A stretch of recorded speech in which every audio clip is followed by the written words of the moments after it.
Coworker asked me to be her man of honor. I said no and she went nuts. What did I miss? Yesterday was my first day back to work after being off for 2 weeks. This is kinda important. One of my coworkers had gotten engaged the week before I left. When she announced at work, we all did the congratulations and were happy for her type of things. I thought it was over. So when I left for vacation last, I knew no plans had yet been made. Then yesterday when I went back to work, my boss Kelly and best friend Laura said that coworker Claire was looking for me. I asked what was up and they weren't sure, but she was carrying a little gift bag. A few minutes later Claire found me and asked how my vacation was. I was telling them about it and she cut me off and said she had a very important question to ask. She handed me a little gift bag and asked if I would be her best man of honor for her wedding. I thanked her and told her that typically this would traditionally go to a close female relationship. She responded that there was nothing traditional about her wedding, so it was good. I looked over at Laura and Kelly, who were both trying to keep from laughing. I again thanked her and congratulated her and told her that I wasn't interested in being part of her wedding party and that I would be happier being a guest in the audience. I swear when I said this it was when we watched her entire demeanor change and a switch flipped. She went off saying that I have to be at her wedding and that she doesn't understand why I would say no. I told her that we only knew each other for a short time and that I had no interest in trying to plan parties, dinners, and shopping trips. She told me I needed to think about it and she would get back to me later. I told her to go for it, but my answer will be the same. She walked away and I looked at Kelly and Laura and asked what the ever-loving fresh creepy hell was that? Kelly started to laugh and said she didn't know. But saying no like I did might have saved me a lot of headaches in the future. Laura made the comment that she went straight to Bridezilla and this was a look into what she was going to be like. Claire came back today, however she went with a different approach and handed me a list of what she wants me to do and her vision of how she sees things. I asked her why she gave me this and she said that as her man of honor these were my responsibilities. I told her again that I was not going to do any of this. She said again that she needs me to do this and how much fun it was going to be. Then she asked, haven't you ever wanted to be part of something special? I told her I was. I was a nurse. Enter Kelly, who could sense that I needed help and told Claire one of her patients needed her help. I told Kelly that if this keeps up I might need her help. She said she was already watching it and would intervene if I needed it. What did I miss? We aren't that close. She just transferred down to my unit from a different unit 6 months ago. I had no idea who she was until that point. Laura is saying that she is close in age to me and she might feel that to be enough of a connection. Did I miss something? When we are asked, are we supposed to automatically gush and jump up and down in excitement? Why is saying no a bad thing? Relevant comments. It sounds like she has no one else in her life and you being around her age and nice to her was enough to give you the honor. Stay firm and don't give in. Also from your post history, I assume, correct me if I'm wrong, you're a gay man? Could she be putting a lot of weird stereotypes into play and trying to make you her gay best friend and wedding planner? Comment. This was exactly what my mind went to.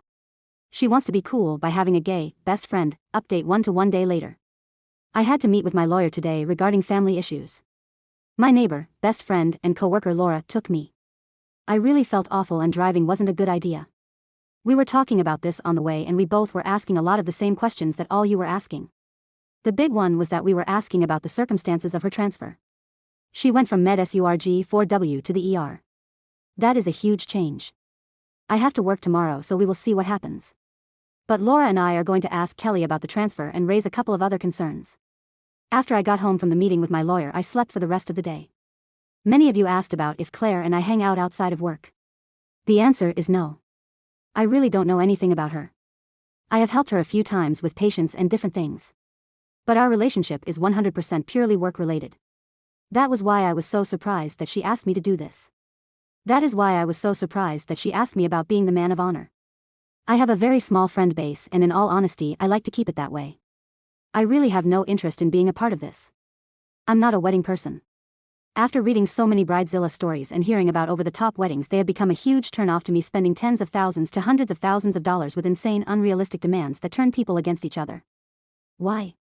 I would rather use that money and spend that time planning my next trip or vacation. Many people said that I was being used as a token or prop in a wedding. Or a gay best friend. I never really thought about it. I admit that I'm out and proud. But I'm not going to just pretend to be someone's friend just so they can fulfill some kind of fetish they have for wanting to have a gay best friend or some kind of status she feels the need to fulfill. It takes me a lot to get offended, but if this were actually the case then I would really be rather offended. I was not put on the face of the earth to be someone's play toy. A lot of people have said that maybe she doesn't have a boyfriend. She does. She has brought him in before. If she has any insecurity, I don't understand it. She is attractive, smart, and knows her stuff. So I'm at a loss as to why she is acting like this. A lot of people say go to HR. I'm starting that process with my boss Kelly. She is completely aware of the situation being with us when all this happens. She has told me that she is watching the situation and will jump in if I need her to. I trust her completely. While Kelly and HR can control the situation from the hospital, they can't control the situation from a personal level if she were to maybe follow me home or a situation like that. Relevant comments. I really hope you can figure out what she thinks she's trying to do and escape the situation unscathed. From the way you said she acted, this may be a thing where one of you has to leave the department you work for. I hope it doesn't come to that. I don't blame you for not wanting to be around people and their wedding BS. I feel the same way. And it seems like, in America at least, people are getting worse and worse. Comment. I wonder if all her friends said no. Or if she doesn't have as many as she says. Or her fiancé has a best woman and she feels threatened by that. Update 2 to 2 days later. I keep forgetting to thank my boyfriend. He has been with me on this, but more in the background. First when we were laughing about it. But when everything Thursday happened, he was there as well. Laura was able to get him away from his unit for a little bit for the it will be okay boyfriend hug. He stayed the night with me a couple of nights as well, also helping with me being sick. So yeah. I'm very lucky to have such great support. This intro is going to be long, but I'm telling you about this for a reason, and later in this update it will make sense. I'm hoping this will be done and that this will be the last of this whole situation. I was born into a family where I was referred to as an issue that needed to be dealt with. I lived in the shadows of my sister, who was the child my parents wanted. They wanted one child, which was a girl. That way dad had his daddy girl and mom had mommy little princess.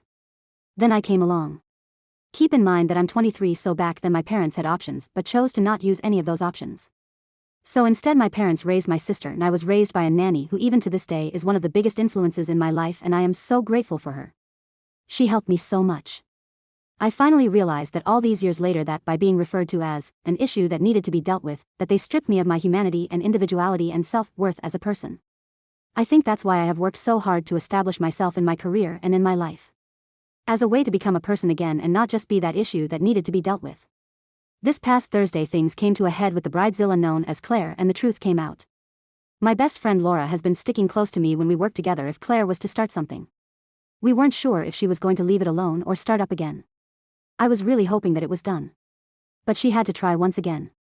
I've been sick and I had a busy morning, so I really just wanted a few minutes to go to the bathroom, grab a quick snack and maybe breathe. Claire came up and had her list and asked if I had a few minutes to talk about the wedding planning. I looked at her and told her again that I was not interested in being part of her wedding and that I was not going to help in any way, and she needed to drop the subject and leave me alone. Again she went into the whole thing of how I was going to do this and how much fun it was going to be. Here we go with that line all of you loved the first time. Why in the ever-loving fresh creepy hell is it so important for me to be your man of honor? I'm not interested and I'm not doing it. It is as exactly as pretty much all of you told me it would be. She was just planning on using me as a token or a play toy.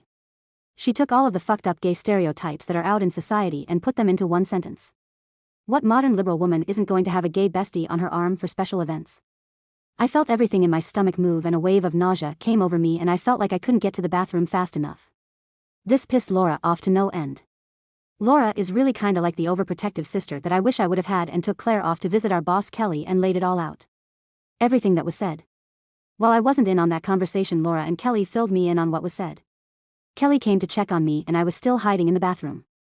She knocked on the door and asked if she could come in. I asked her for a bottle of water first. While I was waiting I realized two things. I realized why I chose to not hang out with her and why I didn't like her. I couldn't figure out why I didn't like her, just that there was something that gave me the heebie-jeebies. But I realized that I didn't like her because she is a different version of my sister. While Claire is educated and employed, she doesn't care about other people and their feelings. She is like my sister in the sense that if she wants something bad enough she will figure out how to get it. The second thing I realized was that she did exactly what my parents did to me. She completely dehumanized me and reduced me to an entity. Just kinda turned me into a token or a thing for her. I think the word that best describes it is I must be a play toy. What really gets me is that just like my sister Claire doesn't think she did anything wrong and I'm being too sensitive and a delicate snowflake. The next day an emergency meeting was held at work and Claire is being suspended pending investigation and a new transfer is being looked into. Kelly made the request for her to be terminated.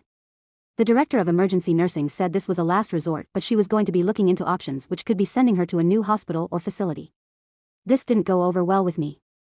I asked what would happen if she did the exact same thing to someone different. She didn't really give me an answer. But she said she still needs to look into a few things and at this point she is suspended. Anyway, here it is. I'm still pretty sick and had to work this weekend. If I can, I'll respond. I want to thank everyone for all the amazing support. I am going back to my lawyer to see if he can figure out how to send her a cease and desist letter to make sure she doesn't contact me. I'm heading to bed. Have a good night. Comment. I'm glad to hear that your supervisors heard you and are planning to take measures. Imho, I just don't think moving her is enough. Comment. She's been moved before, so I doubt this is an isolated incident of treating coworkers poorly. Update 3, 8 days later. I went back to my lawyer the other day and told him everything.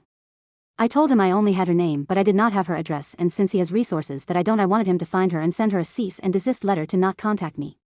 He was looking into this. The good news. Claire has been terminated. While I am not able to talk about all of the details, I can say that this goes a lot deeper than what she did to me, and after Kelly did some digging it brought out some information that could have put our hospital in a serious position. When this information was brought out in the open, it gave the director of emergency nursing, DN, no choice but to terminate her, and it could put the DN in a serious position as well. Honestly, it has Kelly, Laura and myself looking at potentially looking for new jobs if this doesn't get properly corrected. None of us want to change hospitals, because then we have to start all over with seniority and benefits. It's a last resort, but it's still something to consider. I guess I can say that this is closed. At least I hope it is. I need to move on with my life. I doubt that Claire will be dumb enough to contact me. She is in enough trouble and this would only make it worse. Again, I apologize for not being able to keep up with responding back to all of your comments, but again, I can assure you that I read all of them and value all of them as well. Thank you again for the amazing support. Comment. Thank you for the update. I'm glad she was terminated and I hope you're feeling better, mentally, physically, and emotionally. Virtual hugs and thank you for the work that you do. Comment. Human resources should be jumping through hoops to make you happy. You were harassed at work and discovered a problem that could have caused huge problems for the hospital. Due to your help, the hospital was able to fire a high liability employee.